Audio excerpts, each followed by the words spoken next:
सावधान। नमो अरहन्ताणं नमो सिद्धाणं नमो आयरियाणं नमो छायाणं नमो लोये सवसाहुणं जीवमजीवमदवं जिणवरवस हेण जेणणे देठं देविन्दविन्दवन्दं वन्दे तं सर्वदा सिरसा। राम कहानी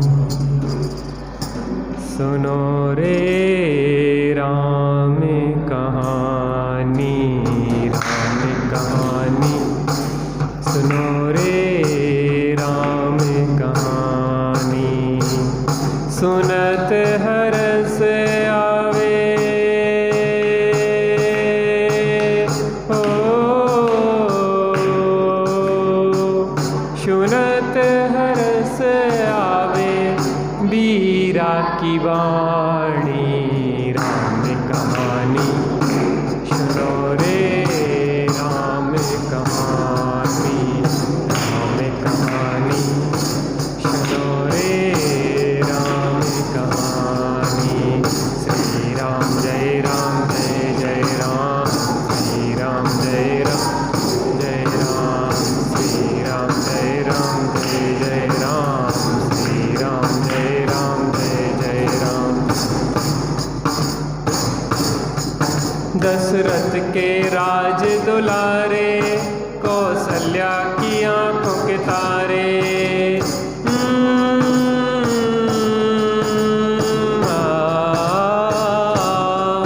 दशरथ के राज दुलारे, कौशल्या की आंख के तारे। वे सूर्यवंश के सूरज, वे रघुकुल के उजियारे। रवि सेन गुरुवर बोले हो, रवि सेन गुरुवर बोले अमृतमयी वाणी। राम कहानी सुनो रे राम कहानी, राम कहानी सुनो रे राम कहानी। श्री राम जय राम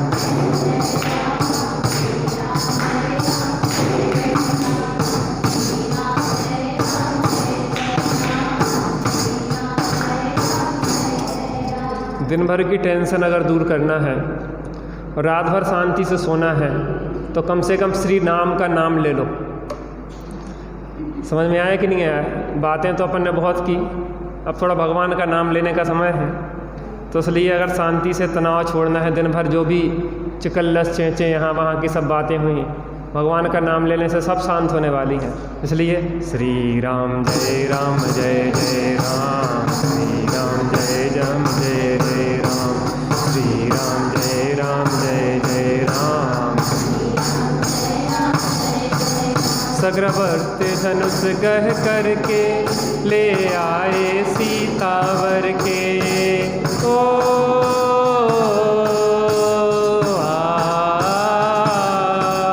सग्रवर्त धनुष गह करके ले आए सीतावर के। घर त्याग हुए वनवासी, पितु की आज्ञा सिर धर के। लखन सियाले संग हो, लखन सियाले संग छोड़ी राजधानी। राम कहानी सुनो रे राम कहानी, राम कहानी सुनो रे राम कहानी। श्री राम जय राम जय जय राम, श्री राम जय राम जय जय राम, श्री राम जय राम जय जय राम, श्री राम जय राम। श्री दशानन करके ले आया सीता हर के। हो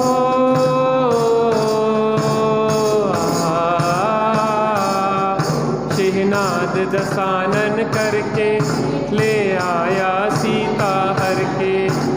त्याग रघुवर फिरे बन बन में सीता की रटन को रटते।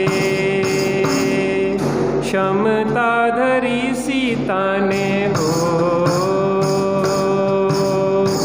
क्षमता धरी सीता ने तत्व ज्ञान बल से। राम कहानी सुनो रे राम कहानी, राम कहानी सुनो रे राम कहानी।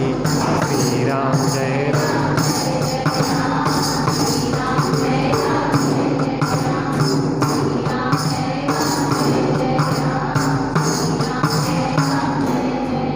देखो, उपयोग बदलने के लिए एक साधन होता है कि कोई सकारात्मक कार्य में आप इतने मग्न हो जाएं कि आपके जो पहले कोई घटना आपको परेशान कर रही थी कि आप उसको भूल जाओ।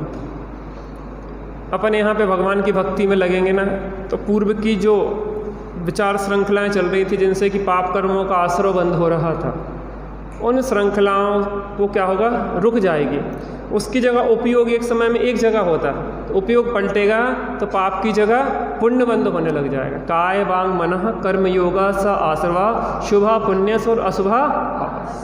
तो मन वचन काय के निमित्त से जो आत्मा के प्रदेशों में परिस्पंदन होता है उससे कर्मों का आश्रय होता है। शुभ भावों सहित जो परिस्पंदन होता है उससे शुभ कर्मों का आश्रय होता है, और अशुभ भावों सहित जो परिस्पंदन होता है आत्म प्रदेशों में उससे अशुभ कर्मों का आश्रय होता है। कर्मों का आश्रय तो निरंतर चल रहा है। आश्रय कब रुकेगा? जिन पुण्य पाप नहीं कीना, आत्म अनुभव चित दीना, तिन्ही विधि आवत रोके।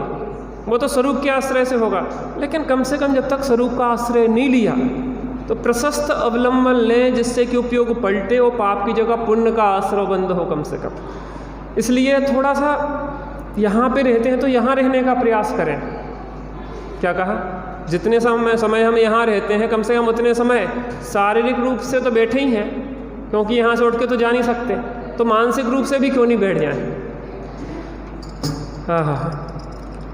श्री राम ने हनु पठायो, हनु राम दूत बन आयो।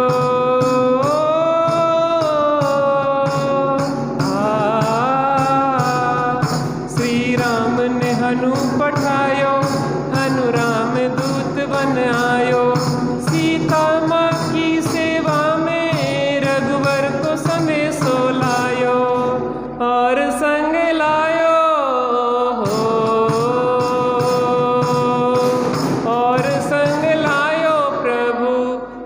का निशानी। राम कहानी सुनो रे राम कहानी, राम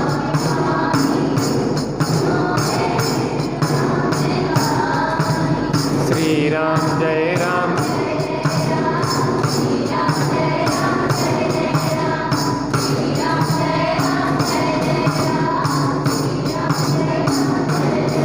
लखन दशानन वध करके रघुलाए सीता जय के। ओ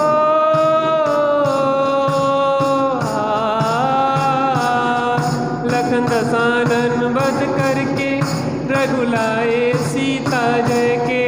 और भेंट में दे दी लंका विभीषण ज्ञानी को जय के। लखन सियाले संग हो, लखन सियाले संग आए राजधानी।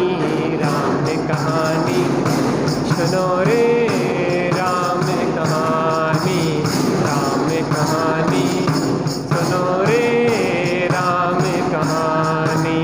सुनत हरस आवे,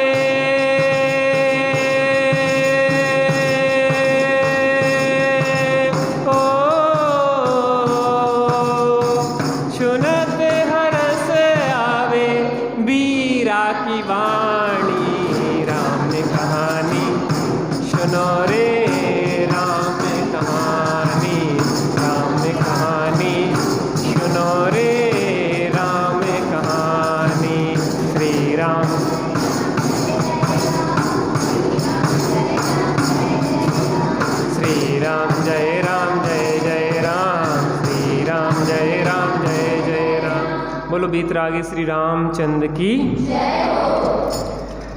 टोडरमल जी साहब ने कहा है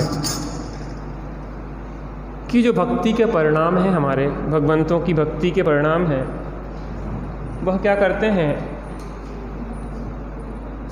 पूर्वकृत जो पाप हैं उन पूर्वकृत पापों का अवकर्षण करते हैं, अर्थात घटाते हैं।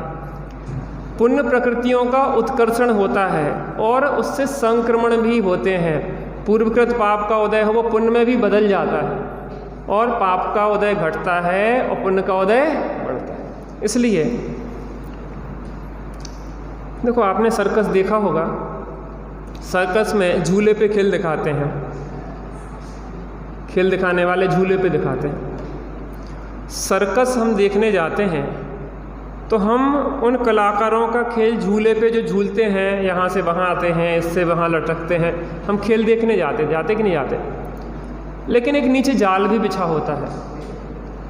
जाल काय के लिए होता है कि उसको उचकते रहें वो, हम उसके लिए देखने गए कि उछल कूद जोकर करते हैं, उछल कूद उस पर। जो खिलाड़ी होते हैं वो तो झूले पे खेल दिखाते हैं, लेकिन खिलाड़ी भी जब कदाचित चूक जाएं तो काय पे आए,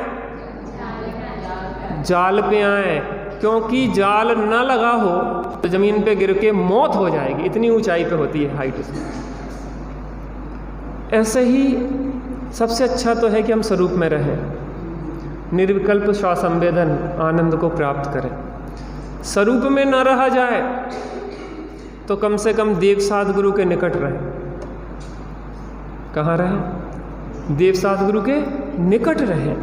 उससे क्या होगा, वो जाल की तरह है स्वभाव हमारे लिए, जमीन में पाप की जमीन में गिरने से रोकता है। यद्यपि वो जाल भी संतुष्टि लायक नहीं है, क्योंकि खिलाड़ी के खेल दिखाने में चूक रह गई तभी तो वो नीचे गिरा। अच्छे खिलाड़ी होते हैं वो चूकते ही नहीं है, वो तो झूले पे ही खेल दिखाते रहते। लेकिन कदाचित चूक जाए तो स्वभाव का झूला है, तो कम से कम देव सद्गुरु के निकट रहो, प्रशस्त अवलंबन में रहो, उससे दुर्गतियों में नहीं जाएंगे और परंपरा से मोक्ष जाने का साधन बना रहेगा। देव सद्गुरु मिलेंगे और भविष्य में अगर हमें सत्संयोगों में हमारी बुद्धि व्यवस्थित हो गई तो मोक्ष जाने की तैयारी हो जाएगी। अपने उपयोग को पलटना सीखो। लोग कहते हैं पता नहीं कौन कौन से विकल्प चलते हैं, कौन कौन से विकल्प चलते हैं, कहाँ कहाँ के विचार आते हैं। आप बताओ कोई विचार की जो आपको उल्टा सीधा विचार आता हो। भोजन करने का विचार आया, मान लो भोजन करने का विचार आया, तो भोजन करने का विचार आया तो पहले तो ये विचार करो कि हमारा आत्मा तो अनाहारी है, आत्मा का स्वभाव आहार करना नहीं। विचार करो हमारे भगवान तो आहार करते नहीं है, तो जैसा सिद्धों का स्वरूप है वैसे ही हमारा स्वरूप है। मुनिराज भी शरीर को भोजन देते हैं तो युक्त आहारी होते हैं, अयोग आहारी नहीं होते हैं। योग पहले तो अनाहारी स्वरूप में रहो, बहुत अच्छा है, और ना रहो जाए तो युक्त आहारी रहो। मुनिराजों का विचार करो, अरे भगवान हमारा स्वभाव आहार करना नहीं है, अब ये कर्म के उदय से संयोग से शरीर मिला है तो इसके लिए डालना पड़ता है। अब गाड़ी है तो पेट्रोल उसको डालोगे कि नहीं डालोगे टंकी में, ऐसे ही जो गाड़ी हमें मिली है इस गाड़ी में पेट्रोल डालेंगे, लेकिन कौन सा मिलावटी पेट्रोल डालेंगे तो गाड़ी चलेगी कि नहीं चलेगी। पेट्रोल भी कैसा चाहिए, शुद्ध चाहिए। ऐसे इसके लिए भी कैसा देना चाहिए, शुद्ध भोजन देना चाहिए, युक्त आहार, योग आहार करना चाहिए। और यह विचार करना चाहिए कि आत्मा का यह आहार नहीं है, आत्मा का आहार तो ज्ञानामृत भोजी, ज्ञानानंद के भोजन करने वाला है। हाँ, अंजना और पवनंजय को 22 वर्ष हो गए थे। 22 वर्ष का एक लंबा विरह। अंजना हर क्षण, एक एक क्षण ऐसा लगता था कि 100 वर्षों का बीत रहा हो, क्योंकि पाप के उदय का जो समय है वो काटे नहीं कटता है, पुण्य का उदय कब कट जाता है पता नहीं पड़ता। अनुकूलताओं में समय का पता नहीं पड़ता, लेकिन प्रतिकूलताओं पाप का उदय आता है तो एक एक क्षण ऐसा लगता है कि जैसे वर्षों वर्ष के कट रहे हैं। अंजना ने वो 22 वर्ष के से विरह की वेदना में काटे, अंजना जानती है। पवनंजय और अंजना का मिलन हुआ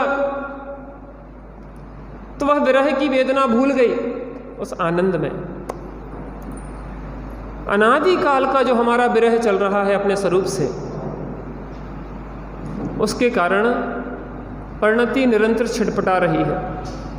जैसे किसी मछली को तप्त रेत पे रख दिया जाए तो मछली को जो छटपटाहट होती है, वैसे ही आत्मा हर क्षण छटपटा रही है। आप और हम विचार करें, हम नए नए ज्ञेयों को इसको जानना चाहते हैं, उसको जानना चाहते हैं, उसको जानना चाह रहे हैं, वहाँ क्या हो रहा, बाहर बैंड बाजा बजता निकल जाए तो देखें क्या हो रहा, कोई विशेष बात हो जाए क्या हो रहा, जी जानने की इसलिए इच्छाएं होती हैं क्योंकि जाननहार को नहीं जाना।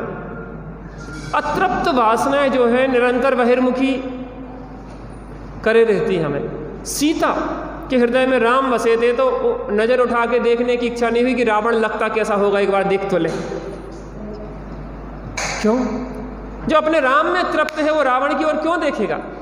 जो अपने स्वभाव में तृप्त है परिणति, वो बाहर में विषय कसाय में क्यों जाएगी? बाहर में जाना भी पड़े तो उपयोग को वहाँ भ्रमाएगी नहीं। जैसे रावण को, सीता को रावण के पास रहना भी पड़ा लेकिन वहाँ पे वह अटकी नहीं, ऐसे भी हम कहीं भी जाएंगे तो बाहर में अटकेंगे नहीं, फिर पुनः अपने स्वरूप में लौटेंगे। एक बार स्वाद मिल जाए, जैसे अंजना और पवनंजय के मिलन से हनुमान नाम का पुत्र हुआ था, ऐसे ही अपना उपयोगवान से अगर जुड़ जाता है तो आनंद नाम के पुत्र की उत्पत्ति होती है। कौन से पुत्र की हुई कि नहीं हुई? आनंद नाम के पुत्र की उत्पत्ति हुई कि नहीं हुई? अरे अंजना और पवनंजय के मिलन से तो 9 माह बाद हनुमान की उत्पत्ति होगी, लेकिन यहाँ तो जैसी परिणति का उपयोगवान से मिलन होता है तत्क्षण आनंद नाम के पुत्र की उत्पत्ति हो जाती है। एक क्षण नहीं लगता, जिस क्षण अपने आत्मा में उपयोग डूबा उसी क्षण आनंद। अरे उसको मिलन करने के लिए बहुत नाना उपाय चाहिए, बहुत बाधाएं हैं, लेकिन उपयोगवान से उपयोग को मिलन करने के लिए कोई बाधा नहीं है। सबसे बड़ी बाधा हम ही है, हम ही बाधा नहीं बने। बाकी कहीं भी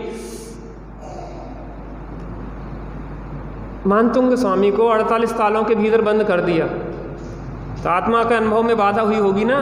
ताले खोलना पड़े होंगे पहले 48, फिर उसके बाद आत्मा का अनुभव करेंगे। भगवान की भक्ति में बाधा उत्पन्न हुई होगी, बैठे बैठे भगवान की भक्ति शुरू कर दी। भक्तामर प्रणति मौल मणि प्रभा, अंदर भक्ति करने लगे। स्वरूप में डूबने में तो और भी कोई अवलंबन नहीं चाहिए। मिलन हुआ, अंजना ने कहा कि स्वामी गर्भ रह जाएगा, माँ को क्या जवाब दूंगी। उन्होंने कहा ये मेरी मुद्रिका लो। मुद्रिका दी, कंगन दिया, ये दिखा देना माँ को। लेकिन पापोदय में चाह व्यर्थ है, नहीं चाहने पर भी हो पुण्योदय में चाह व्यर्थ है, सहजपने मन वांछित। पाप का उदय हो तो कौन समझाए। केतुमती को भरोसा नहीं हुआ, तूने मेरे कुल को कलंकित कर दिया है, लांछित कर दिया है। मेरा शुभ्र जो वंश था उसमें तू एक दाग की तरह हो गई है, तू निकल जा इसी समय यहां से।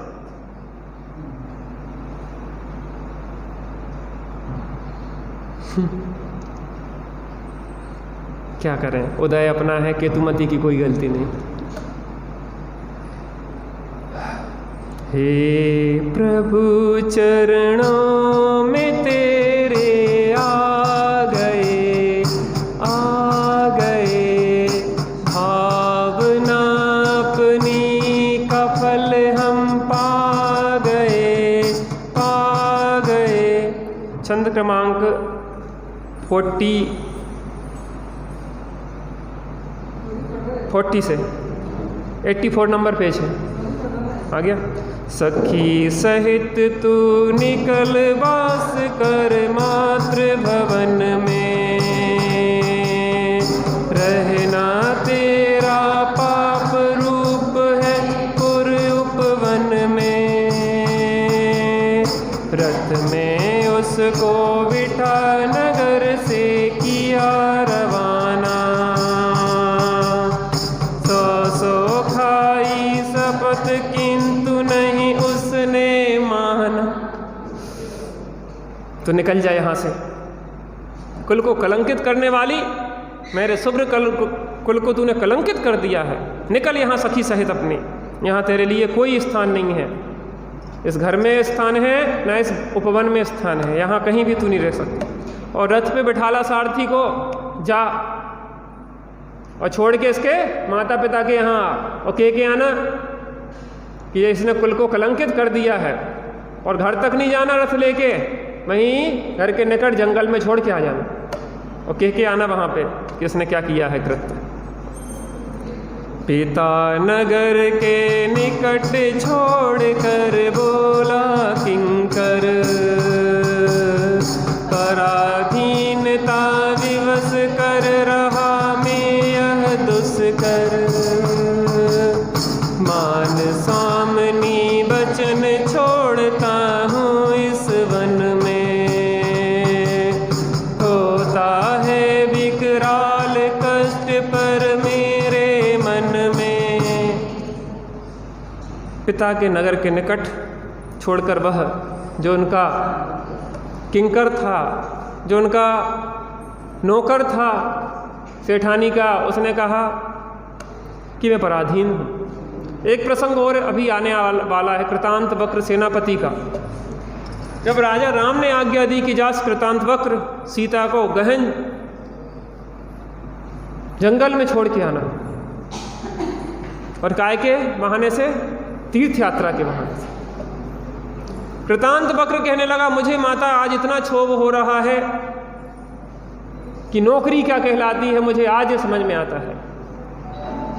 हम नौकरी के पीछे दौड़ रहे हैं। वो कृतांत वक्र सेनापति बलभद्र राम का सेनापति था, लेकिन उस नौकरी को भी उसने पराधीन माना, क्योंकि वह नौकरी ना चाहते हुए जो कार्य नहीं चाहते हैं वह भी हमें करना पड़ता है। ऐसी पराधीनता है। कृतांत वक्र की आंखों में आंसू थे और कृतांत वक्र गया, राजन मैं दीक्षा लेना चाहता हूं, मैं ऐसी पराधीन नौकरी नहीं करना चाहता कि जो अकृत्य को भी करा दे। मैं अपनी माता को जंगल में, बीहड़ जंगल में छोड़ के आया, मुझे आज कितनी पीड़ा है, मैं सहन नहीं कर सकता। अब मैं इस पराधीनता की गुलामी को छोड़ के स्वाधीनता का जीवन जीऊंगा। स्वाधीनता का मार्ग तो निर्ग्रंथ मार्ग है।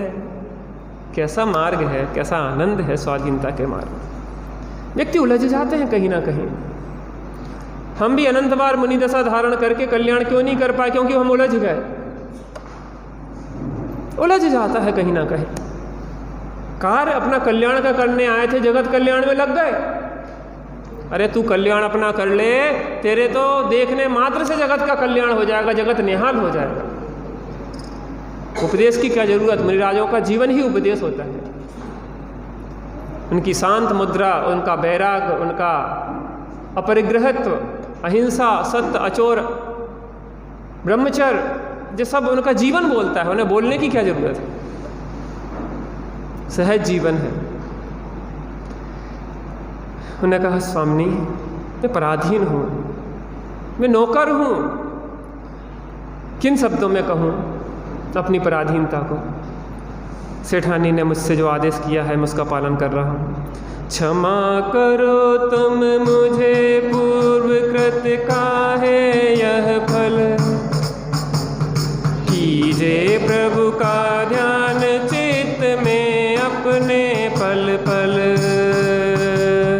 राजसुते मत करो शोक, धीरज तुम धरना।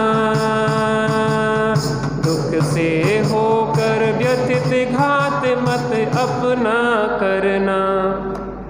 क्षमा करो माता, पूर्व का कोई कृत्य है, कर्म का फल है। आप प्रभु के ध्यान में अपना चित्त लगाओ माता। किसके ध्यान में? कोई सहारा है नहीं यह सोच मत लाना। चत्तारी शरणम पाठ पढ़ निज की शरण आना। माता ये विचार नहीं करना कि कोई शरण नहीं है, 4 शरण है। चत्तारी शरणम पवव्जामि, अर्हन्ते शरणम पवव्जामि, सिद्धे शरणम शाहु शरणम, केवली पंडितम धम्मम शरणम। कोई सहारा नहीं, कैसी बात करती हो? प्रभु का स्मरण करो। पूर्व का पाप का कर्म का उदय है सती, वो भी टल जाएगा, क्यों चिंता करती हो? अपघात का विचार नहीं करना। क्या कह रहा है वो? दुख से होकर व्यथित घात मत अपना करना। देखो 2 प्रकार का घात है। जिस क्षण परिणति में दुख हुआ उस समय आत्मा का घात हुआ, और जब व्यक्ति और व्यथित और व्याकुल हो जाता है तो शरीर का घात भी, अपघात भी कर लेता है, शरीर का भी घात कर लेता है, फांसी लगा लेता है, अग्नि में जल जाता है, ट्रेन की पटरी के नीचे, बहुत तमाम प्रकार के अपघात हो जाते हैं। देखो मनुष्य भाव बहुत महादुर्लभ मिला है। अपघात तो दूर, अपघात का विचार भी नहीं कर।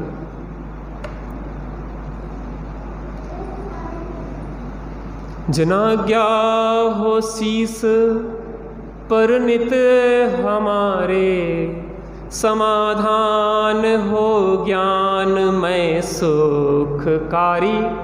हमारे शीस पे निरंतर जनाज्ञा हो और हमारे पास सुखकारी समाधान हो, दुखकारी समाधान नहीं हो। हमारे जीवन में अनेकों प्रतिकूलताएं आती हैं, अनेकों प्रसंग घटित होते हैं। उन प्रतिकूलताओं में, घटने वाले प्रसंग के बीच में चुनाव हमें करना है कि हमें उस विषय में कैसा विचार करें जिससे हम नवीन कर्मों का उपार्जन नहीं करें। पहली बात तो स्वरूप का आश्रय लें, जिससे नवीन कर्म बंधे ही नहीं। और स्वरूप का आश्रय ना लिया जाए तो भगवंतों का आश्रय लें, जिनवाणी का आश्रय लें। जिनवाणी में समाधान सब है। चलिए आप बताइए कौन सी समस्या है आपके जीवन में? ऐसी कौन सी समस्या है जो आपको बहुत परेशान कर रही है? बोलिए। इतनी सारी टेंशनें हैं ना। हम जब चेहरे देखते हैं कि आदमी बैठा तो यहाँ है और उसकी इतनी गहराई में चिंताएं चल रही हैं कि यहाँ कुछ सुनाई नहीं दे रहा है, कुछ सुनाई नहीं दे रहा है, सब बातें ऊपर ऊपर से निकल रही। बाद में पूछेंगे क्या समझ में आया? 1 घंटा फिर क्या करते रहे? कहीं खोए रहे हम।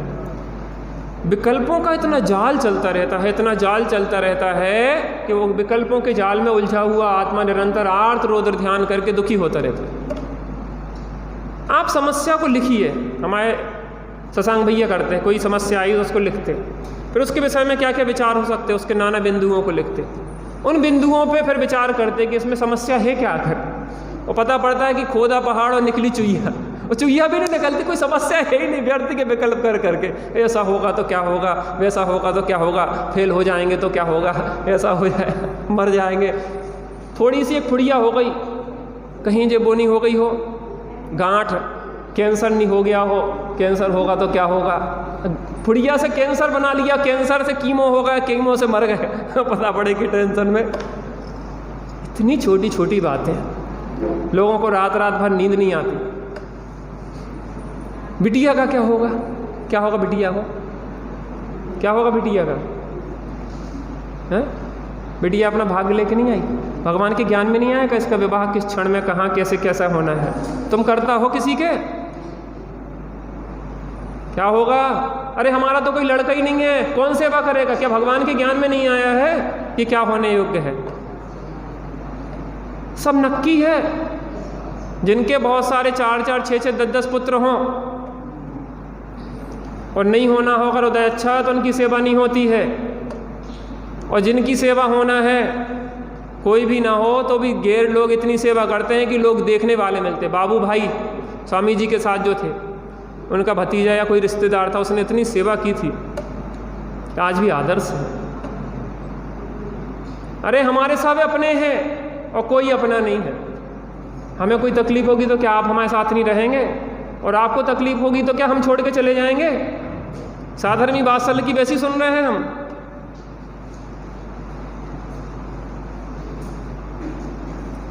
साधर्मी साधर्मी का सहयोगी होता है।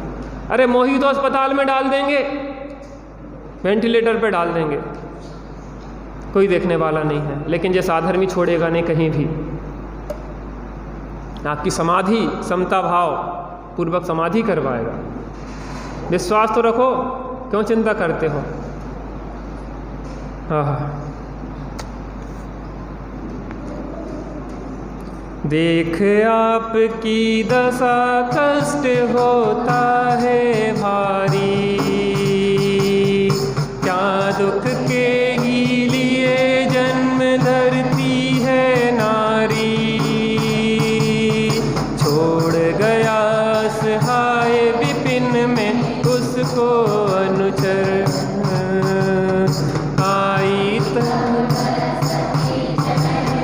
पैदल चल कर। उसको बड़ा कष्ट हुआ जो छोड़ने आया था। उसने कहा माता अपघात नहीं करना, सुख आते हैं दुख आते हैं, सुख आते हैं दुख आते हैं, इन आते जाते सुख दुख में हम मस्त रहते हैं, हम मस्त रहते हैं, हम मस्त रहते हैं, हम मस्त रहते हैं। कभी मान मिला जी भर भर के, अपमान मिला जी भर भर के, इन मान अपमान के खेल में हम मस्त रहते हैं, हम मस्त रहते हैं, हम मस्त रहते हैं, हम सहज रहते हैं। आओ रे कर्म अपने ठाठ तू दिखाता है किसे, प्रतिकूलताओं का भी वह बताता है किसे, निरपेक्ष ज्ञाता रूप हूँ ज्ञाता ही रहूँगा और निर्भव मिला है मैं अपूर्व। हाँ हाँ, अनुचर जो आया था छोड़ने के लिए वो तो छोड़ के चला गया और कहने लगा मुझे आपकी दशा देख के बहुत कष्ट होता है। क्या दुख के लिए ही नारी का जन्म होता है? क्या दुख के ही लिए जन्म धरती है नारी? बचपन में पिता की पराधीनता,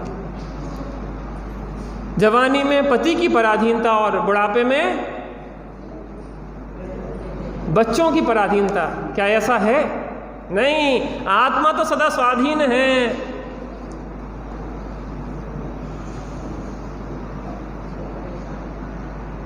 जब तक हम अपने को नारी देखेंगे तब तक पराधीनता दिखेगी। गजब के जीव। जब तक नारी देखेंगे तब तक पराधीनता दिखेगी, और जब आत्मा देखेंगे तो स्वाधीनता दिखेगी। नारी देखते क्यों है? ये तो लौकिक कहावतें हैं। जैन धर्म तो कुछ और ऊंची बात करता है। छोड़ गया असहाय विपिन में उसको अनुचर। जंगल में असहाय छोड़ गया कि सहाय थी? तब वह पैदल चल के अपने पिता के घर आई। पिता के घर तो कम से कम आश्रय मिल ही जाता है। मिलता कि नहीं मिलता? किसने कहा? परम पिता के घर पे सर्वजीवों को आश्रय मिलता है। तुम उस मोही पिता को, जन्मदाता पिता को पिता मानती क्यों हो? वो पिता दे ना दे, लेकिन जे पिता तो है पंच परम परमेष्ठी, है सदा पिताजी तेरे। हम तो झूठे स्वार्थ के संयोगी साथी हैं सारे। तू नित प्रति उनको ध्याना, त्यायक नित सांझ सवेरे। मेरा वीर बनेगा बेटा। पंच परमेष्ठी पिता है तेरे, जन्माणी माता है, तू कहीं असहाय नहीं है। हाँ हाँ, और वह पैदल चल के आई। अब देखते हैं क्या होता है। पिताजी के घर पे आ गई।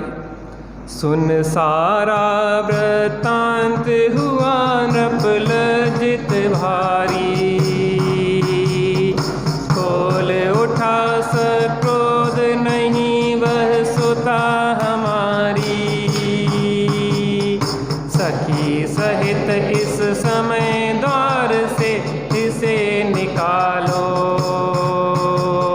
समझा था कि सखी नृपलेस न माना।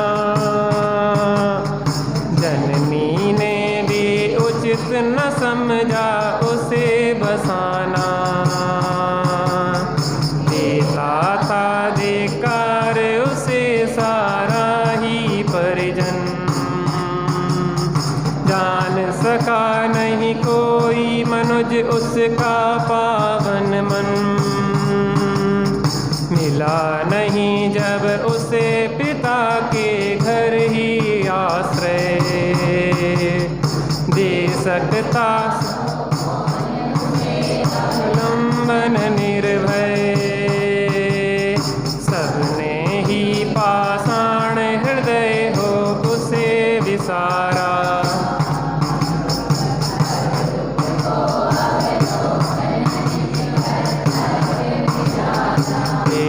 प्रभु चरणों में तेरे आ गए भावना अपनी का फल हम पा। आना यहीं पड़ा आखिर, कहीं घूम के आ जाओ। निज घर बिना विश्राम नाही आज यह। घूम के आ गए, आनंद हुआ कि थकान हुई? आप ही से कह रहे, आनंद हुआ कि थकान कुल्लू मनाली में? हाँ, थकान हुई तो थकने के लिए गए थे क्या? कुल्लू मनाली में तो ठंडक रहती ना, हिल स्टेशन है शायद, वहाँ भी थक गए आप। अरे घर के बाहर तो थकान ही थकान है। अनादि से कसायों की गर्मी में जल रहे हैं, एक शीतल सरोवर तो अंदर है और उसमें आना नहीं चाहते, हम बाहर में देखते रहते। जैसे यहाँ घर आ गए, ऐसे यहाँ घर आ जाओ। निज घर बिना, जैसे अंजना अपने घर आ गई। अपने घर आएगी पर आए अभी भी नहीं आई अपने घर। माता पिता के पास गई, माता पिता ने कहा कि ये क्या कर रही है, तूने हमारे कुल को कलंकित कर दिया। उसने बहुत समझाया, दासी ने समझाया माता पिता को, इसकी कोई गलती है ही नहीं, ज़बरदस्ती आप लोग। अपनी बच्ची पे विश्वास नहीं है, आपको अपने संस्कारों पे विश्वास नहीं है। बच्ची को आपने संस्कार दिए, आपको लगता है कि आपकी बच्ची ऐसा कर सकती, लेकिन कौन सुने। पाप का उदय में कोई सुनवाई नहीं होती और पुण्य के उदय में सफाई की जरूरत नहीं होती। समझा समझा के थक गई, लेकिन ना पिता ने मानी ना माता ने मानी। जब घर के लोग ही तिरस्कार कर दें तो कौन सहारा दे।